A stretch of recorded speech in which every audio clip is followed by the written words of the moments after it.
Hey everyone, welcome to my YouTube channel English with Kiran. তোমাদের তো সামনে উচ্চ মাধ্যমিক পরীক্ষা 4th সেমিস্টার, তাই সেখানে তোমাদের যেটা পর্ষদ থেকে নমুনা দিয়েছে কোশ্চেনের, সেখানে তো প্রিপোজিশন থাকছে। তা আশা করছি 2-3 নাম্বার দেওয়া থাকবে, সেখানে 2-3 নাম্বার অবশ্যই তোমরা পাবে যদি এগুলো একটু ফলো করে রেখো। ফলো করতে আবার দেখে নাও, বোর্ডে বুঝিয়ে দিচ্ছি। এবং শুধুমাত্র উচ্চ মাধ্যমিকের জন্য নয়, তোমাদের জীবনে যে সমস্ত আরো পরীক্ষা দিতে যাবে সেখানে কিন্তু প্রিপোজিশন থাকবে, আর্টিকেল প্রিপোজিশন থাকবে। এর আগে আর্টিকেল নিয়ে ভিডিও দিয়েছি আমি অলরেডি। এবার প্রিপোজিশনটা একটু বুঝে নাও। প্রথমত বলি, প্রিপোজিশন মানে দেখো, প্রিপোজিশন বলতে দেখো, প্রিপোজিশন এই যে মানে প্রি যেটা, এই প্রি মানে হচ্ছে আগে, আর পজিশন মানে হচ্ছে অবস্থান। এবার তাহলে কি হলো, প্রিপোজিশন অবস্থানটা কার আগে, তাহলে আগে বসে কার, তোমার নাউন অথবা প্রোনাউন অথবা ফ্রেজের আগে যে ওয়ার্ড গুলো বসে সেগুলোকে প্রিপোজিশন বলা হয়। আবার দেখে নাও, প্রথমত তোমাদের প্রিপোজিশন খুব কমন যেটা ইন। এবার ইন কোথায় কোথায় ইউজ হয়, প্রথমে দেখো আমি লিখে দিয়েছি তোমাদের যে কোনো স্থানের ভিতরে, যেমন ধরো আমি এই ঘরের মধ্যে আছি, তাহলে I am in the room, I am in the room, I am in the class, এইভাবে হবে। তারপর দিনের অংশে বলতে হবে যে I read in the morning, বা হি রেড ইন দ্য আফটারনুন, এইভাবে সময়গুলো বলা যাবে। মান্থ মানে মাসের আগে ইন বসবে, হি ওয়াজ বর্ন ইন মে মাসে জন্মেছে। যদি ইয়ার হয় তাহলে হি ওয়াজ বর্ন অন 1957।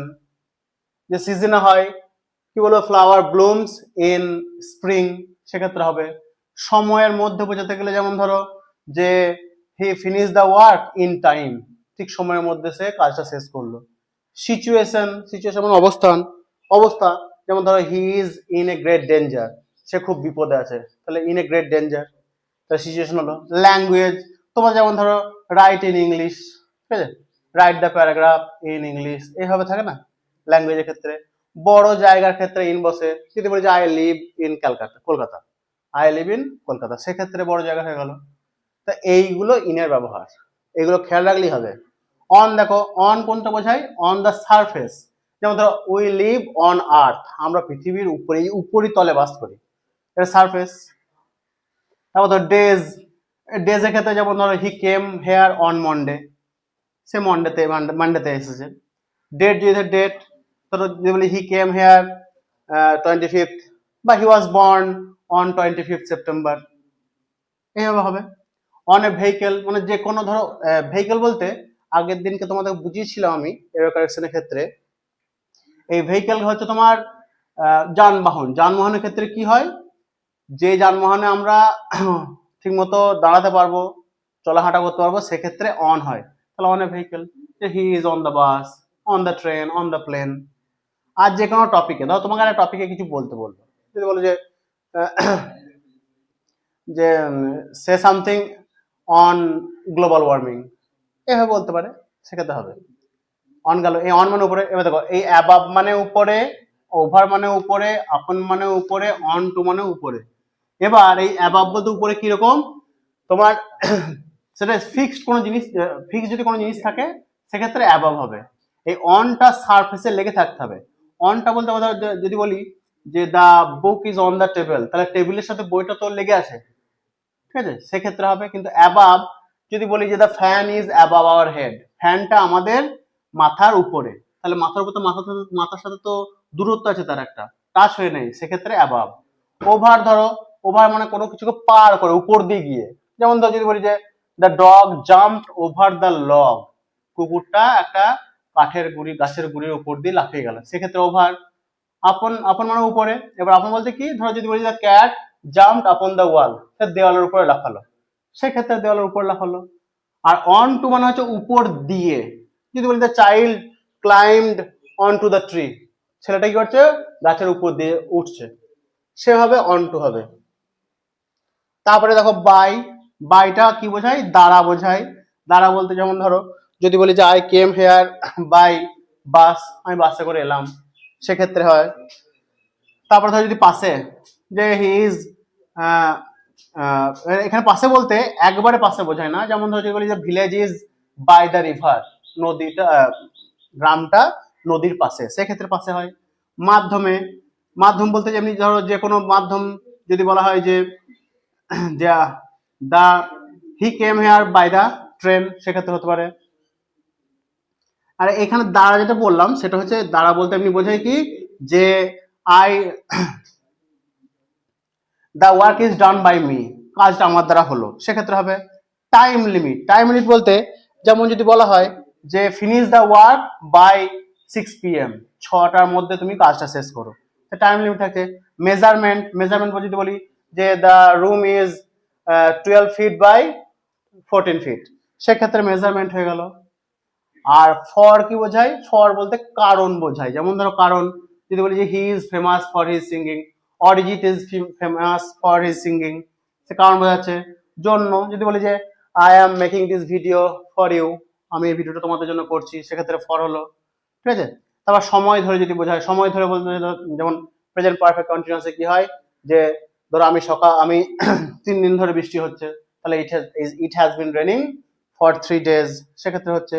আর বদলে, ফর বলতে বদলেও বোঝায়, যেমন বা পরিবর্তে, যে I bought this marker for 20 rupees, সেক্ষেত্রে ফর হয়। একটা দেখে নাও একটু আসতে। এক নির্দিষ্ট স্থান বোঝাতে বোঝায়, নির্দিষ্ট স্থান যদি বলি যে I M at the bus stop, নির্দিষ্ট স্থান বোঝাচ্ছি। নির্দিষ্ট সময় যদি বলি যে ধরো our school starts at 10:30 AM, 10:30 সময় স্কুল আমাদের শুরু হয়, নির্দিষ্ট টাইম। ইভেন্ট, যে ধরো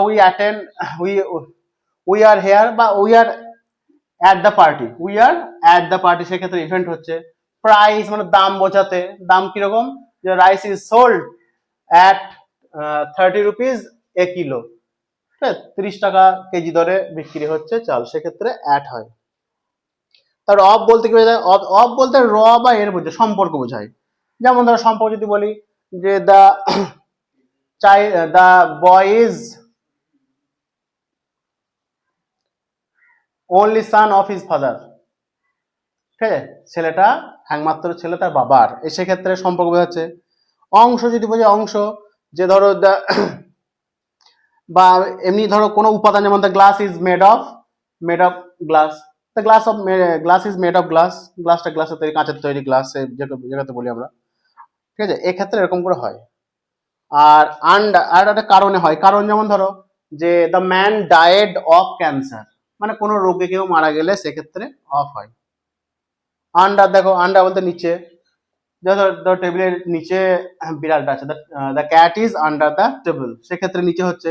আবার কারো অধীনে থাকা কাজ হয়, অধীনে, অধীনে কিরকম, যে ধরো our school is under hour SI office, এভাবে হবে।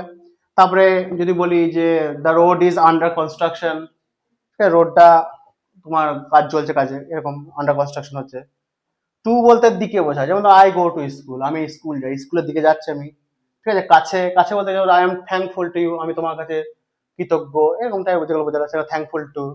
পর্যন্ত, যে ধরো দ্য অফিস ওপেন্স, ঠিক আছে, অফিসটা খোলা থাকে বা খোলে 10 AM to 5 PM, সেক্ষেত্রে পর্যন্ত হলো। তুলনা, তুলনা বলতে কি বোঝায়, যেমন ধরো যে তোমরা যে he is senior to me বা the man is junior to me, এই সিনিয়র জুনিয়র ইনফেরিয়ার সুপিরিয়র, সেক্ষেত্রেও টু বসে।